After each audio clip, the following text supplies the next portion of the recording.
Lorsqu'il façonne cet homme, le Seigneur Dieu le crée à son image en lui adressant solennellement ces paroles. Soyez féconds, multipliez-vous et remplissez toute la terre. Et maintenant, Adam pêche. Il est expulsé du jardin d'Éden et hors du jardin d'Éden, il est le père de 2 fils, Caïn, et il en a également un second enfant du nom d'Abel. Caïn, nous connaissons tous ce processus de cette offrande. Il devient jaloux de son frère et il va là-bas et tue son frère et s'enfuit. Lorsqu'il s'enfuit ainsi, il devient alors un errant sur la terre entière. Tu as certainement déjà lu le texte sacré où la Bible raconte qu'Adam et Ève, en sortant du jardin d'Éden, ont eu 2 fils. Je vous demande pardon, il s'agit de Caïn et d'Abel. Et après que Caïn a tué son frère Abel, il s'en va errer misérablement sur le chemin. Dieu le poursuit sans relâche à chaque pas, Dieu le poursuit encore, et alors que Dieu l'interrompt, il finit par poser cette question solennelle à Dieu. Suis-je donc le gardien responsable du sang versé de mon frère? Et Dieu laisse une marque sur Caïn et il s'en va errant. Et il arrive dans une ville du nom de Nod. Et quand il arrive à Nod, le texte biblique dit que Nod est déjà bâti et là, il se marie. Et avec qui Caïn s'est-il marié, mon frère? Qui étaient les habitants de Nod? Qui a bâti Nod? Mais qui donc était cette femme mystérieuse que Caïn a épousée pour l'amour de Dieu? Si, dans le jardin d'Éden, ou plutôt une fois expulsés du jardin d'Éden, Adam et Ève n'ont eu que des fils, alors qui étaient ces autres personnes? D'où venaient-elles, ces gens qui étaient à Nod dans cette ville? Allons-y. Les anges déchus? Les anges déchus? Allez, Rodilson. On en a déjà un, les anges déchus. Les anges. Les anges. Allez, Claudio.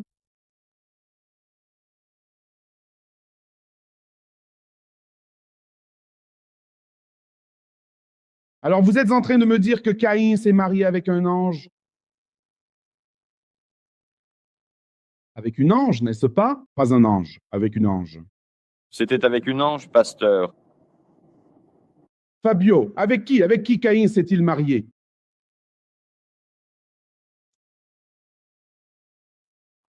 Je crois que c'est avec un ange aussi, pasteur, je ne sais pas. Montagna?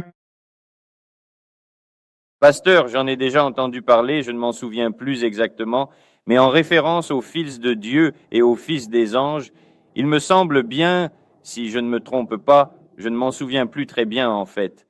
Pas de droit de réponse, mais je sais plus ou moins. Monsieur, vous êtes déjà sur un autre texte. Les Néphilim, non? Les Néphilim, vous êtes déjà bien plus loin, vous en êtes à la Genèse, chapitre 6. Moi, j'en suis encore avant, à la mort de Caïn et Abel.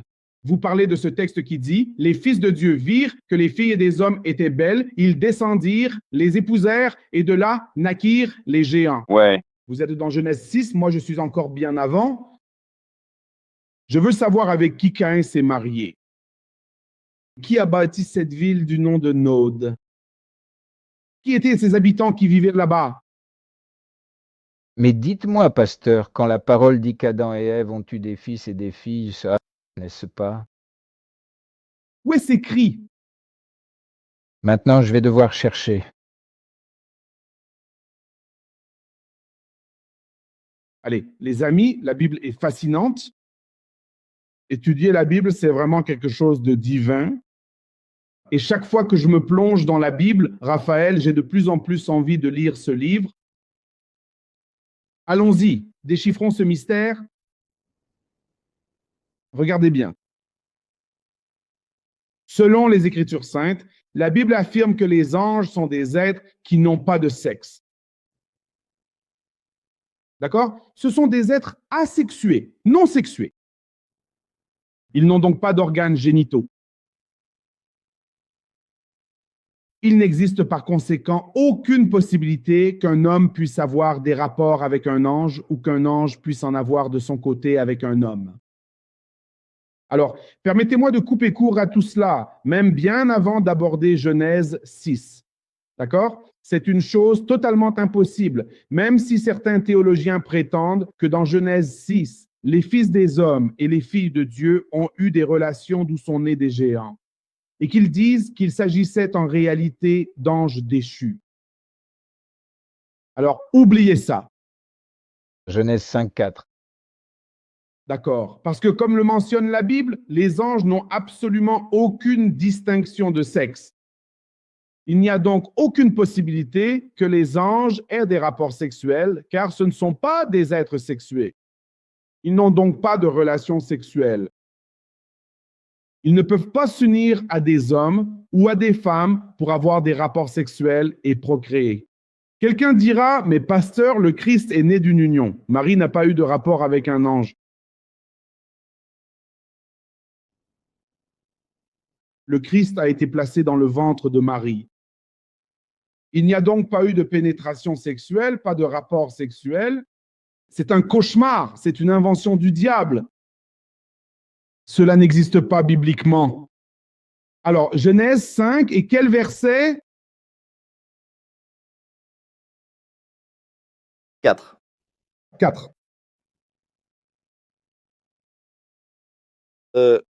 Et les jours d'Adam, après avoir engendré Seth, furent de 800 ans, et il engendra des fils et des filles.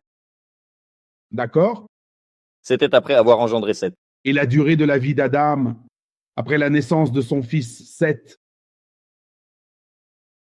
ont été au total de 800 ans. Et ensuite, il engendra des fils et des filles. Où ces filles sont-elles nées? Car elles n'apparaissent pas dans la Bible. Où sont ces femmes, mon frère? Où sont-elles dans ce texte? C'est parti. On va élucider ça pour finir le cours d'aujourd'hui. Revenons au texte de la Genèse, chapitre 2. La parole dit que le Seigneur a donné l'ordre pour qu'il puisse croître et multiplier et remplir la terre. Où est-ce que vous lisez ça?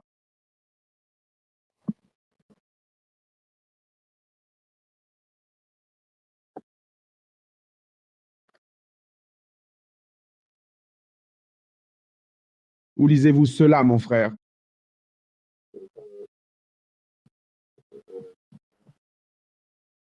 Lorsque le Seigneur a donné cet ordre divin pour qu'il puisse croître et se multiplier sur la terre,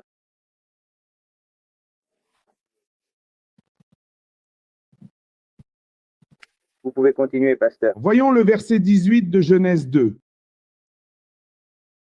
Il est dit ceci. Alors, l'Éternel Dieu dit, « Il n'est vraiment pas bon que l'homme soit seul. Je vais lui faire une aide semblable qui soit son vis-à-vis. » L'Éternel Dieu ayant formé de la terre tous les animaux des champs, etc., il les amena vers Adam pour voir comment il les appellerait. Adam donna des noms aux animaux et tout ça. Alors, Dieu va dire plus loin ceci. Soyez donc féconds, multipliez-vous sur la surface de ce monde et remplissez toute la terre.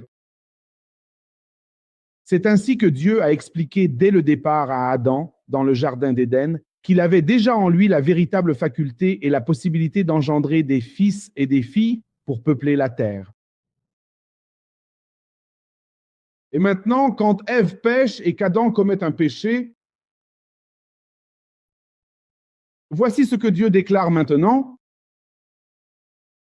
dans la Genèse, au cours du 3e chapitre. Dieu va alors prononcer une condamnation contre l'homme et il va de la même manière condamner la femme. Et maintenant, au verset 6, la femme, voyant que l'arbre était bon, etc., descendons un petit peu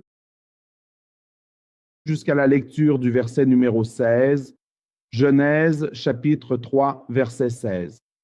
Et voici ce qu'il dit ensuite à la femme, « J'augmenterai très considérablement la douleur de tes grossesses et de ta conception. Tu enfanteras dans la douleur, et tes désirs se porteront vers ton mari et il dominera sur toi.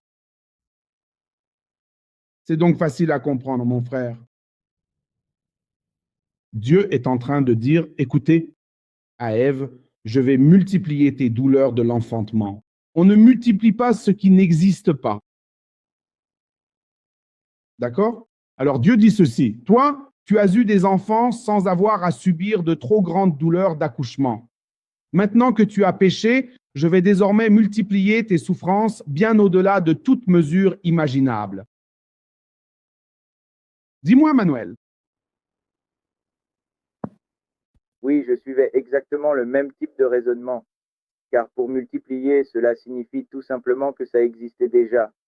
Il existait déjà auparavant des douleurs de type. Accouchement. Cela signifie donc qu'elle en possédait déjà, qu'elle pouvait déjà avoir des enfants, mais le Seigneur Dieu allait intensifier encore davantage toutes ces douleurs. Alors, qu'est-ce qui se passe maintenant? D'abord, Dieu dit lors de la création, croissez et multipliez, remplissez la terre d'enfants. Point final. Oui, pasteur, c'est cette suggestion-là qui m'a toujours laissé un peu perplexe. Comment vont-ils se multiplier s'ils vivaient encore dans l'innocence? Alors, c'est tout simple. Regardez ici sur terre, sur cette terre que Dieu va pour tout rétablir. Nous trouvons ici même la dispensation sacrée de l'innocence. Plus loin, nous sommes devant la dispensation de la conscience. Et il y a 7 dispensations. La dispensation de l'innocence, puis vient celle de la conscience, celle du gouvernement humain, les patriarches, la loi, puis vient la grâce et enfin le millénium. Nous sommes donc ici dans la dispensation de l'innocence. C'est tout à fait entendu. Il n'y a absolument aucun inconvénient à avoir des rapports sexuels dans l'innocence. Mais au fait, est-ce qu'un chien a une réelle conscience? Non. Et pourtant, il fait des petits. Non, non, exactement. Ah, d'accord, j'ai compris maintenant. Donc, le chien mâle et la chienne femelle s'accouplent et ont des rapports sexuels. Le lion, l'oiseau, n'est-ce pas? Donc, absolument tous les animaux que Dieu a créé mâle et femelle précisément pour qu'ils puissent se multiplier. Alors, quand Dieu présente enfin Ève à Adam, Dieu leur adresse également ces paroles, « Croissez et multipliez-vous. Alors engendrez et ayez des enfants. » Et où est-ce qu'Adam a ses enfants? Dans le jardin d'Éden. Mais pourquoi n'apparaissent-ils pas dans la Bible?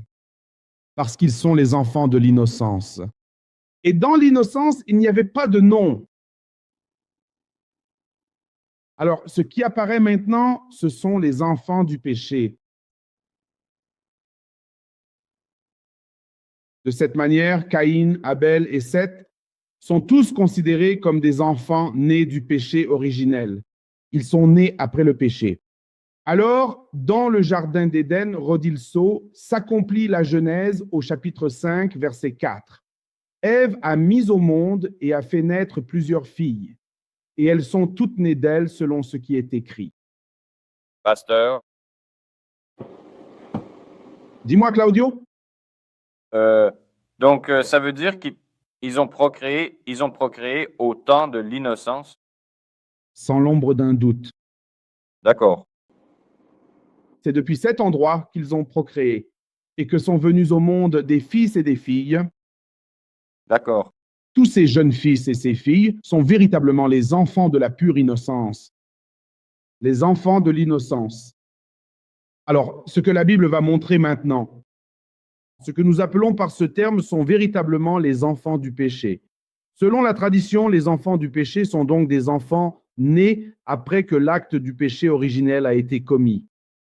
Alors, nous devons analyser et comprendre attentivement ce texte sacré. Pourquoi? Parce que le Seigneur Dieu a formellement donné cet ordre divin très important, comme nous le savons tous, pour qu'Adam et Ève eux-mêmes croissent, se multiplient et remplissent l'ensemble de la surface de la terre. Alors, si Dieu leur a dit, croissez, multipliez-vous et remplissez la terre, alors, mon frère, ils ont eu des fils et des filles dans le jardin d'Éden. Vous avez compris? Il me semble que quelqu'un a demandé la parole.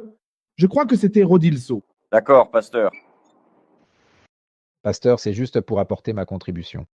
Le sexe, il n'est pas un péché, il a été dévoyé, n'est-ce pas? Oui? Oui. D'accord? Parce que d'après ce que j'ai compris, Le sexe, c'est Dieu qui l'a créé. si j'ai bien compris, le frère remettait en question leur rapport. La relation n'est pas née du péché, elle a été dénaturée après celui-ci. Oui, regardez dans vos Bibles, au livre de la Genèse, chapitre 4, verset 16. Est-ce que quelqu'un parmi vous accepterait d'en faire la lecture?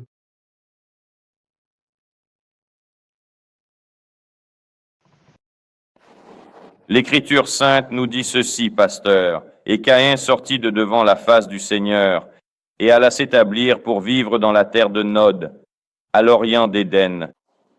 C'est tout? Alors, si vous prenez vraiment le temps de bien regarder ce mot-là, Nod en hébreu, si vous effectuez une petite recherche, vous verrez que le mot Nod signifie en fait errer.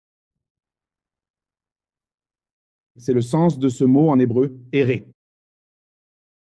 Ce mot, il indique que Caïn a erré, jusqu'à ce qu'il finisse par y arriver. Et si vous regardez, Caïn a vécu comme un nomade. Et il arrive dans cette terre, et là, il parvient à se marier. C'est à cet endroit précis qu'il finit par arriver après avoir été frappé par une terrible malédiction divine. Dans cette ville, il finit par se marier, d'accord? Là, il y vit sa vie. Alors, là-bas, il a fini par fonder une famille avec plusieurs fils et une fille. La Bible dit qu'il arrive là dans la ville de Nod et qu'il va vivre avec sa femme. Et la région, elle était déjà très habitée. Alors, là-bas, il a eu des enfants avec elle. Et les Saintes Écritures nous disent que dans cette contrée, il a eu avec sa femme un fils nommé Enoch. Et si vous regardez le texte dit qu'il a construit l'une des premières maisons. Il va construire en terre, c'est-à-dire en utilisant cette technique du pisé. Vous voyez, son projet est de bâtir là-bas, dans cette zone précise, et il va faire en sorte que ce territoire puisse enfin s'urbaniser. Alors, il est vrai que nous sommes parfois un peu paresseux pour bien saisir l'importance de ces enjeux. En profondeur, ce que la Bible nous dit précisément. Mais la Bible n'a absolument rien de vague. Elle a des réponses pour absolument toutes les choses de notre vie. Et pourtant, il n'y a rien dans la Bible de vague. La Bible a des réponses pour absolument tout. Alors parfois, c'est nous qui ne faisons pas tout ce qu'il faut pour bien comprendre la Bible. C'est pourquoi Joël dit ceci. Connaissons et poursuivons la connaissance de Dieu. Alors, il est déjà 22 heures, il me semble, 42 minutes là. Pour l'amour de Dieu, j'ai déjà dépassé l'heure. On en est déjà à presque 2 heures et demie de cours. Presque 3. Je vous remercie Tous. C'est une bénédiction, une bénédiction. La semaine prochaine, nous continuerons à parler de l'innocence et de certains faits qui se sont produits dans ce processus d'innocence jusqu'à ce que nous arrivions au processus de la conscience. Parce que nous étudierons cette expulsion du Jardin d'Éden. Nous étudierons le Jardin d'Éden fermé. Nous étudierons ce qui a existé, ce qui est né, ce qui a commencé à exister dans le Jardin d'Éden. Ce que le Christ a fait pour défaire toutes ces choses qui se sont passées dans le Jardin d'Éden. C'était donc le cours d'introduction à la Sainte Bible. Si vous pouviez prendre un moment pour partager ces informations dans le groupe de l'Église à laquelle vous appartenez, cela permettrait aux frères et sœurs de votre Église d'être au courant de ce cours et de pouvoir s'y inscrire facilement. Je suis sûr que nous sommes ici pour vous apporter un matériel enrichissant. Et l'objectif est que vous terminiez nos cours et que vous en sortiez experts en exégèse biblique et en herméneutique des Saintes Écritures. Il semble que Rodilson ait demandé la parole. Si quelqu'un veut dire ou commenter quelque chose, je suis à votre disposition. Pasteur, j'aimerais revoir ce cours. Et prendre quelques notes précises, créer une structure de tout ce qui a été dit, s'il peut rester disponible. C'est enregistré, ce sera sur votre plateforme. Là, un lien apparaîtra intitulé Cours en direct 2006. C'est une véritable bénédiction. Pasteur, juste une autre question. Quand on ouvre le lien pour voir la faculté de théologie sur la bibliologie, d'autres professeurs apparaissent toujours. Est-ce la même chose? Oui, ce sont nos partenaires. D'accord. D'accord. Vous devez étudier cela car il y a un examen sur ce matériel là-bas. D'accord. Oui, vous aurez directement accessible sur la plateforme cet ouvrage complet ici en PDF, en français et en portugais. Et vous aurez également les cours en direct que nous enregistrons dès ce moment précis, à partir d'aujourd'hui. C'est ça, parce que dans les cours passés déjà enregistrés, ils expliquent davantage le livre. Donc, je pense que vous devez étudier ce livre à la maison. Je vais aborder certaines choses du livre. Mon cours est encore introductif. Je pense que nous parlerons encore de l'introduction la semaine prochaine. Je vais vous envoyer cette carte du plan divin maintenant, car nous en aurons besoin. Suivez dans ce livre que vous avez sur le plan divin. Et ne vous contentez pas de ce cours. Lisez à la fois le livre et les documents d'appui que je vais vous envoyer. Celui que vous avez mis là, n'est-ce pas? Le plan divin à travers les siècles, je l'ai déjà envoyé. Et je vais envoyer la carte du plan divin. Amen, pasteur, amen. Amen. Quelqu'un d'autre veut parler? N'oubliez pas de m'envoyer le lien aussi, pasteur, en privé, concernant l'exégèse dont on a parlé à l'église. Oui. C'est parce que j'ai changé de portable et ça n'est pas resté, je ne l'ai pas enregistré. Mon autre a eu un problème. D'accord, je vais vous l'envoyer. C'est pour qu'on puisse voir sur sur un autre lien qu'on a, n'est-ce pas? Je ne me rappelle plus exactement du nom que ça porte. Les leaders, oui, les leaders et tout ça. Ah, d'accord. Vous parlez de ce groupe-là que vous avez pour l'école? C'est ça. Leader de cellule. C'est ça, c'est ça. C'est entendu. Je vais envoyer le premier. Je vais l'envoyer. Je vous envoie ici dans le groupe la carte du plan divin. Amen. Que Dieu vous bénisse tous. Un salut. Une excellente nuit de paix à vous. Merci beaucoup. Bien. Que Dieu vous bénisse aussi. Saluez la pasteur Thelma de ma part. Amen. Voyez si vous pouvez définir précisément le jour du cours. Si vous voulez continuer le lundi à cette heure-ci, pour moi, il n'y a pas de problème. Pour moi aussi, c'est bon. Le lundi. Je crois aussi que le lundi, c'est bien à cette heure-là. Enfin, si c'est à 8 heures. Pour moi, c'est OK aussi. D'accord. Pour moi, je préfère 7h30 parce que après, 7h30 aussi, pour moi, ça ne pose pas de problème. Qu'est-ce qu'a dit la sœur Tania? J'ai dit que je préfère 7h30, car après, pour coucher le petit, il se fait très tard. Ah, d'accord, alors. C'est pour ceux qui ont un enfant. D'accord. Que Dieu vous bénisse. Un salut. Amen, amen. Un salut. La paix, pasteur. Salut, salut. Diacre Fernando, que Dieu vous bénisse. Maintenant, il va y avoir, cet homme va devenir un as de la prédication, pasteur. La paix. Qui? Le diacre Fernando, frère Odilson. Faut inviter cet homme à prêcher dans ton église à Gap, mec. Vas-y à fond. Que Dieu vous bénisse tous. Un salut. La paix du Seigneur. La paix du Seigneur. La paix du Seigneur. La paix du Seigneur. La paix du Seigneur. La paix du Seigneur à tous.